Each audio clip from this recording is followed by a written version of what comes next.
Thank you all very much. This is an incredible honor. And it's just overwhelming to be here. So, journalism, I believe, at its heart is a journey. It's a journey of wonder. And it is a chance, a privilege, to see the world as it's unfolding. I've been lucky to be part of that journey, to travel, always in motion, and to sit in the front car as the train of history plows through. We only have a short time on this planet. The least we can do is look around. It is an honor to be here with all of you, my fellow travelers, so thank you. Sometimes this trip, this job, this life is bumpy. Sometimes the road is hard and sometimes it is dangerous. But without that, there would be no joy at the destination. Some say that our profession, that our job as journalists is getting less important, that one day, perhaps one day soon, people will just upload all the pictures and images that they take on their cell phones and the world will be covered. I don't agree with that. While I do believe that the more images taken by the more people in the world will ultimately create a better society and as a benefit to the world, I think it also, by having more images, it makes it harder for dictators and tyrants to steal money and continue to be corrupt. But I still think we desperately do need educated and experienced people to make sense of it all. In fact, the more data that is out there, the more urgent this need becomes. You need musicians to string melodies together from all the disconnected notes that are floating around, some sharp, some flat, some false. Otherwise, there's just a cacophony of sound. But this is sometimes easier said than done, which brings me to the day I was naked in the shower. I was feeling pretty good.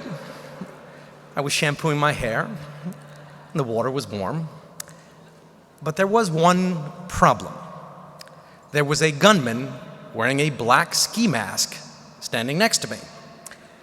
He wasn't more than a foot away from me, and he was fully dressed and fully armed while I was wet and naked and soaping up. And then I noticed he was staring at me, and he was smiling. This was very no bueno. It was even worse because this was not a good man in the ski mask. In fact, I don't even think he was a skier who was wearing the ski mask. He had just ordered one of the other hostages among us, one of the other hostages who was captured with us, to be executed in front of us. And now this man was in the bathroom with me, staring and smiling. So I continued to shower, looking around the room. Any weapons, I wondered, as I'm thinking maybe that toilet seat could be a nice club and would make a nice clunk if I whacked him in the head with it. But nothing happened. He didn't move. He just stood there, smiling. And then it got even stranger. He started to cry. The tears left black spots in the ski mask that this non-skier was wearing. And then as he was crying, he came over and hugged me. So just picture this. I'm standing there, naked, wet, being embraced by this man fully armed who's just killed someone, or ordered him killed, who's crying and weeping. This is a very strange situation. I can't even remember, I can't even fathom how strange this was. And I realized at the time, the reason he's crying is that something even worse is about to happen to us, and he's saying goodbye. Ultimately, we were very lucky. A short time after this shower, we were being moved. We ran into a rebel checkpoint, or the kidnappers were driving a car and they ran into a rebel checkpoint, and the rebels fired, killed the kidnappers, and we escaped amid the gunfire out of the car and were saved. But tonight, there are other journalists in Syria, other journalists in dungeons in that country living at the quixotic mercy of their captors. And I think about them, and I think about my colleagues who died there. So what is going on in Syria now? Unfortunately, it is getting worse. The very fabric of society has been torn, and more than that. There is a basic assumption in our collective concept of humanity that if people know about evil things, they will try and help. That's sort of how we think our society works. Why do people scream? We scream when an attacker grabs us because we assume that if somebody hears us, he or she might come to our rescue. The scream is our alarm for other members of our species. But what happened in Syria? There was a chemical gas attack a few months ago. It was undeniable. More than 1,000 people were killed, and the atrocity was filmed in every which way. Hours and hours of footage were posted online, much of it in real time. It was probably the most watched atrocity in history. We all did stories about it. We all knew what happened. But then, as a society of supposedly civilized states, we chose to ignore it. The so-called international community saw what happened, shook its head in sympathy, and turned away. In the UK, there were official expressions of outrage and then a vote to do nothing.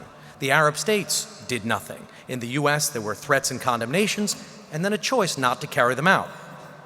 I understand the reluctance to get involved militarily. I know how complicated Syria is. I understand America's war fatigue and the folly of getting involved in other people's civil war. I'm not trying to make that case here tonight. What I'm trying to ask is, what would it be like if you were Syrian? Think about that. How would you feel if you were Syrian and you just watched this play out?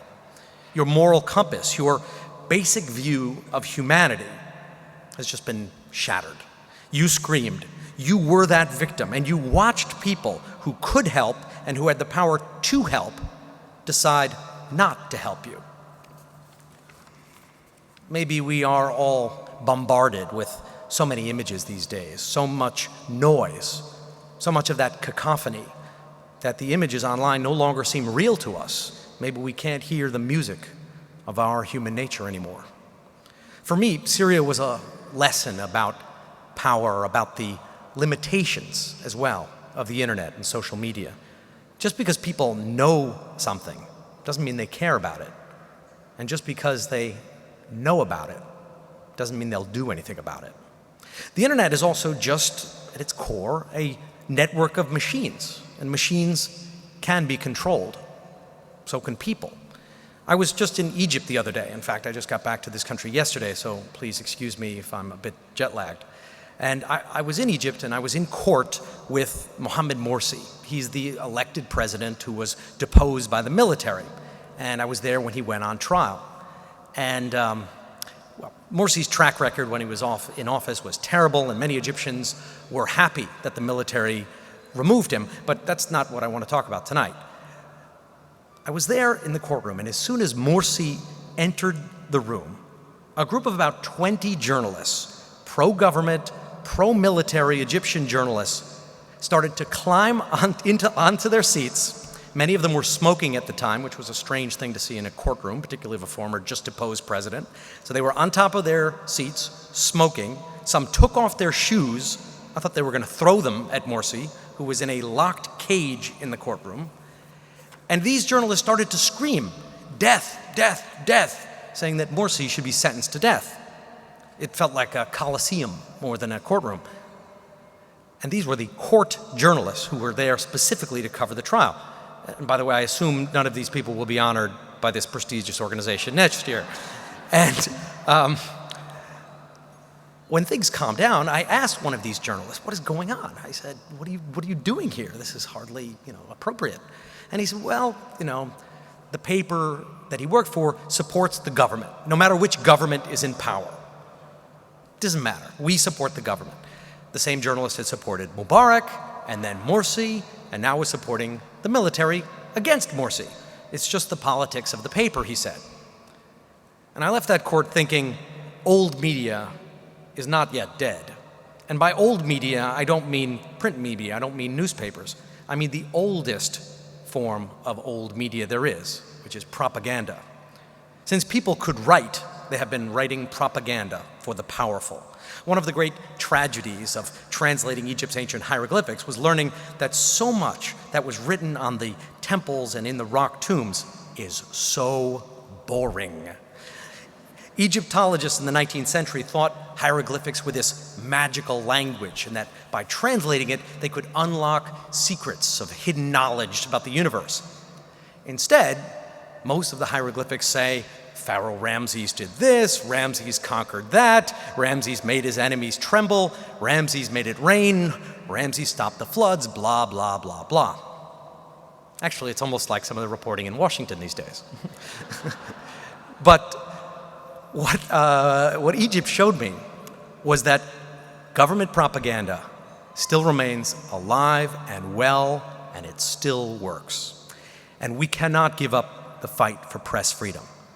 And we cannot assume that the internet will take care of that for us. Lastly tonight, I've been fairly pessimistic tonight about the Middle East, and frankly, I am fairly pessimistic about the Middle East. But I am also full of wonder about it. I still love the region. I still love what I'm doing. I still can't wait to get back and report and tell stories and travel in a few days from now. But my biggest fear in covering war zones is that I leave people, especially young people, with the impression that the world is always hostile, that it is always ugly and paved and polluted and cruel. There are fascinating places and fascinating stories to tell on our planet. The world is still full of mystery and adventure and is waiting to be explored. Yes, it is shrinking, and yes, it is getting paved over, and yes, it is getting warmer. So all the more reason to go out and explore it now. Thank you very much. This is a wonderful honor. Good to be here.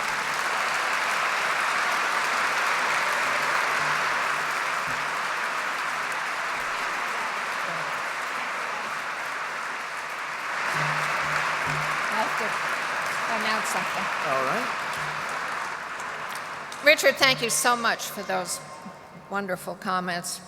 We're indebted to you for your courage and your commitment in covering this dangerous region in the world and for making us all better informed. Thanks. Tonight, I'm so pleased to announce that ICFJ will add a new journalism program, a safety course named for Richard Engel for security for journalists in the digital age. In your honor, we will offer this training to scores of journalists that we bring to the United States from global hotspots, from the Middle East to Pakistan to Latin America. Reporters will learn how to protect themselves from rapidly escalating cyber threats. And congratulations. Thanks.